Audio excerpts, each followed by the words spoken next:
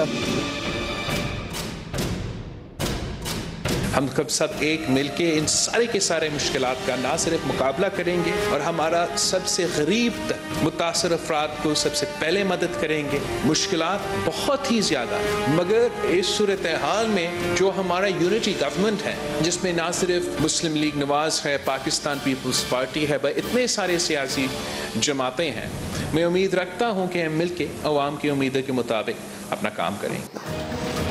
ناظرین، سیلاب سے تباہ کاریوں کا سلسلہ جاری ہے اور سیلاب زدگان کی امداد کے لیے پاکستانی حکمران اور عالمی برادری متحرک ہو گئی ہے. عمران خان نے ٹیلی تھون سے 5 ارب روپے جمع کرنے کا اعلان کیا اور آج اقوام متحدہ نے بھی عالمی برادری سے 160 کروڑ ڈالر امداد کی اپیل کی.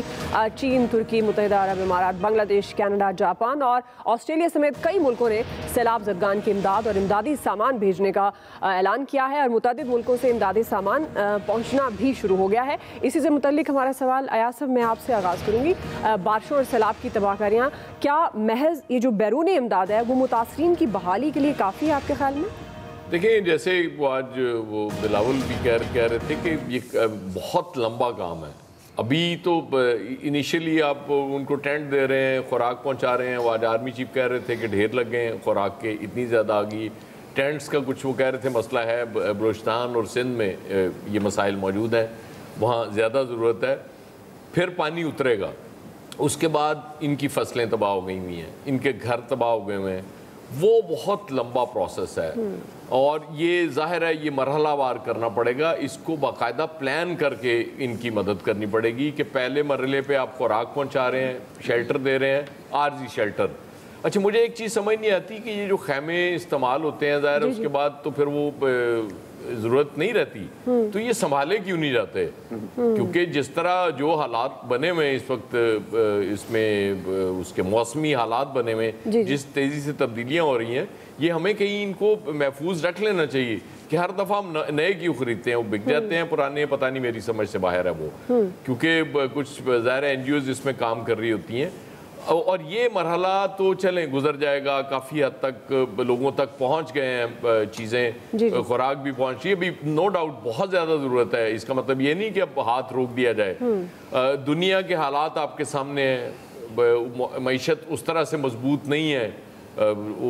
جو پہلے آرام سے بہت زیادہ مدد کر دیا کرتے تھے پاکستانی بھی، میں تو پہلے دن اعتراف کیا تھا، میڈیا بھی ذمہ دار ہے کہ ہم نے پاکستانیوں کو بھی لیٹ اس میں. سب سے امپورٹنٹ چیز جو ہے نا، یہ ہمارے جو لیڈرز ہیں ان کو اس طرح کے معاملے میں میرے خیال میں سب سے پہلے خود اعلان کرنا چاہیے کہ ہم یہ قوم سے مانگنے جا رہے ہیں، مخیر حضرات سے، اور ہم چونکہ خود بھی مخیر ہیں، اتنے پیسے ہم ڈال رہے ہیں، اب اس کے بعد لوگ اس میں ڈالنا شروع کریں. میرا خیال برکت بہت زیادہ ڈل جائے گی اس میں. اب صرف لوگوں سے نہ مانگیں، کچھ اپنا بھی کنٹریبیوشن آپ کا ہونا چاہیے تاکہ لوگ اور زیادہ آپ کو امداد دے سکیں. بالکل صحیح. برگیڈ صاحب، جس طرح ایاز صاحب کہہ رہے ہیں کہ مرحلہ وار بحالی کا کام کرنا پڑے گا، اور واقعی یہ سوال بھی پیدا ہوتا ہے، یہ سیاستدان مثال کیوں نہیں بنتے؟ پھر وہی بات نا کہ ان کو دیکھ کر باقی لوگ بھی مدد کریں گے اور وہ برکت والی بات بھی آ جائے گی. 10 ارب ڈالر درکار ہوں گے سیلاب کی تباہ کاریوں سے نمٹنے کے لیے. آپ کے خیال میں یہ جو بیرونی امداد ہے محض وہ بحالی کے لیے کافی ہے؟ دیکھیں، جب ہم ایسٹیمیٹ کریں $10 بلین ورسز $160 ملین تو دے از پینٹ، اس سے تو کچھ بھی نہیں ہونا. اس کے لیے ایک تو دیکھیں، ہم نے سب سے بڑی افسوس کی بات ہے کہ آپ M N A M P کو خریدنے کے لیے ہم سب، آئی انکلوڈ آل پارٹیز، یہ 25 کروڑ روپے دے کے ہم ان کو لے کر آتے ہیں. Very that money. اور کسی پولیٹیشین نے، میں نے نہیں سنا کہ کسی پولیٹیشین نے کوئی اتنا زیادہ ڈونیٹ کیا کہ ہمیں پتہ چلے کہ سو ہے ڈن، اتنا انہوں نے کروڑ دے دیے ہیں یا اتنے ملین دے دیے ہیں. نو بڈی، دے آر جسٹ آسکنگ مخیر حضرات، اور سب سے بڑے مخیر یہ خود ہیں جن کو خرچ کرنا چاہیے. نمبر 2 بات ہے یہ ابھی اس وقت جو آپریشن چل رہے ہیں، یو کانٹ امیجن کہ آرمی جو کام کر رہی ہے، چیف آرمی اسٹاف ایک دن کوئٹہ میں ہوتے ہیں، ایک سندھ میں ہوتے ہیں، اگلے دن ایک دن سوات میں ہوتے ہیں، پھر ریسکیو بھی کر رہے ہیں، ریلیف بھی دے رہے ہیں، اس کے بعد ریہیبلیٹیشن کی تو بات کی بات ہے.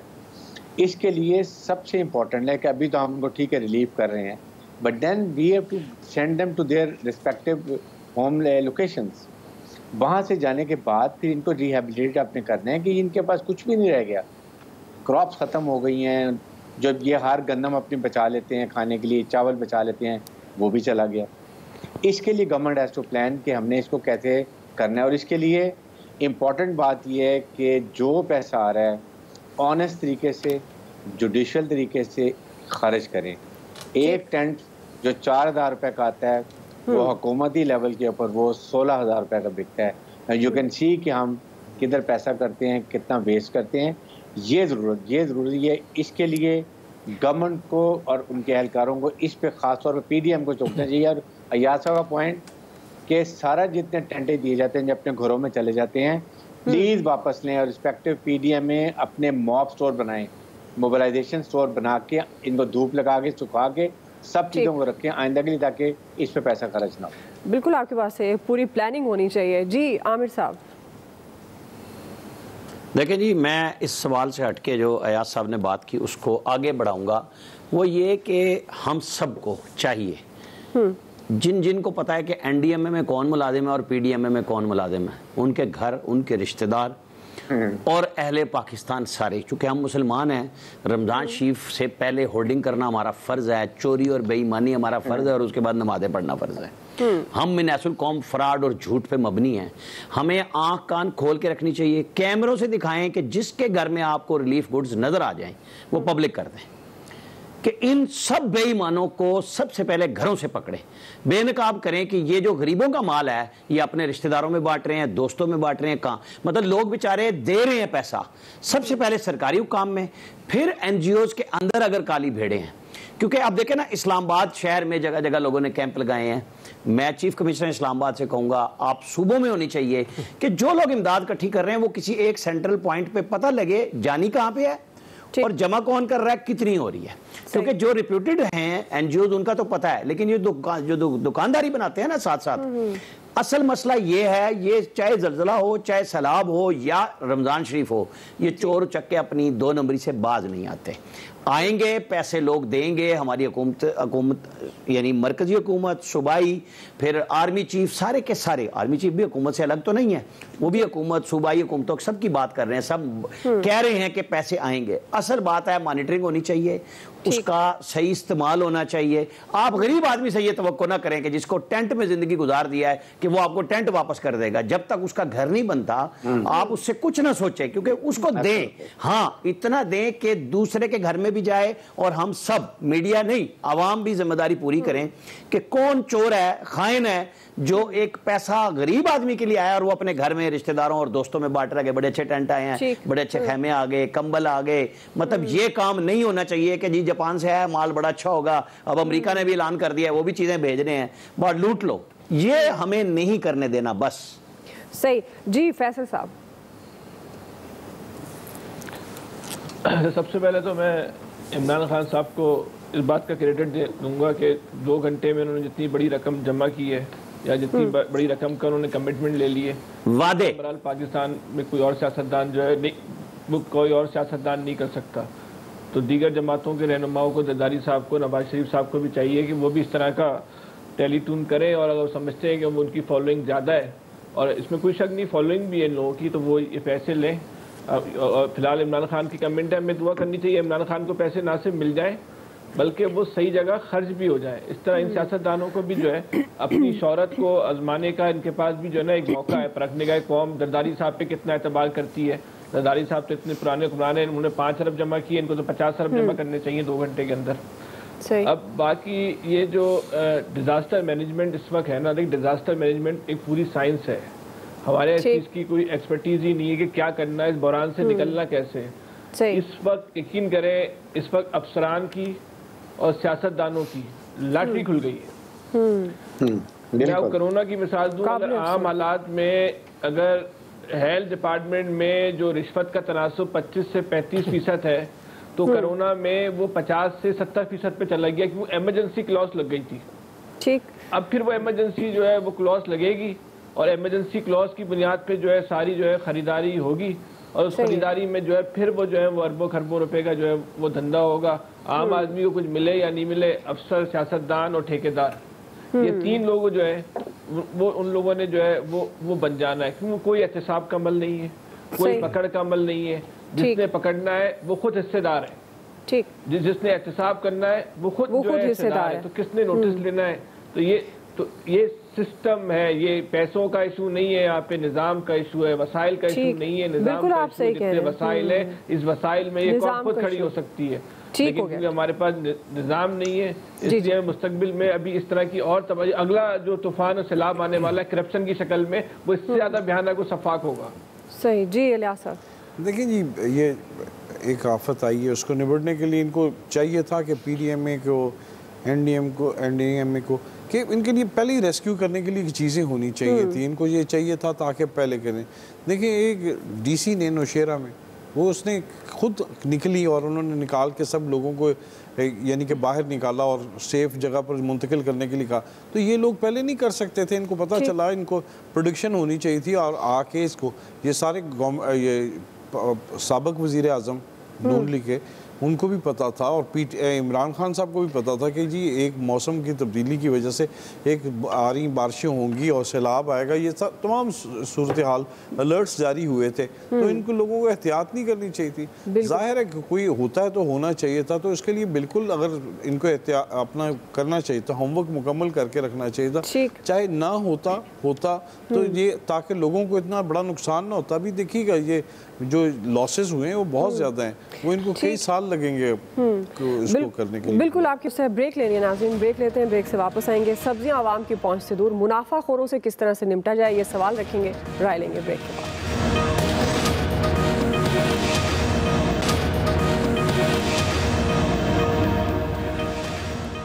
ویلکم بیک ناظرین. سیلاب سے کپاس, مکئی, چاول, گنا, دال, ٹماٹر اور پیاز سمیت کئی فصلیں تباہ ہوئی ہیں اور کھیت اجڑ گئے. ابتدائی اندازے کے مطابق زرعی شعبے کو 536 ارب روپے کا نقصان ہوا ہے, لیکن منافع خور ابھی سے سرگرم ہو گئے. سبزیاں اور پھل 100% مہنگے کر دیے گئے ہیں. تاہم گورنمنٹ نے بحران سے نمٹنے کے لیے ٹماٹر اور پیاز بھارت, ایران اور افغانستان سے درآمد کرنے کا فیصلہ کیا ہے. اسی سے متعلق ہمارا سوال بریگیڈیئر صاحب میں آپ سے آغاز کر رہی ہوں.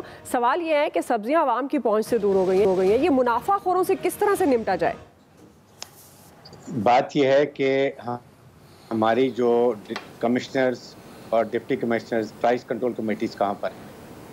اس کا مطلب ہے کہ سب کا اپنا کوئی ذاتی انٹرسٹ ہوتا ہے, اور کوئی وجہ نہیں ہے کہ ایک جس طریقے سے مہنگائی وہ چیزیں کم ہو گئی, آپ مہنگی کیوں کرتے ہیں؟ جی سستی دے لوگوں, اور بیچارے آفت زدہ لوگوں کو اور سستی دے دیں.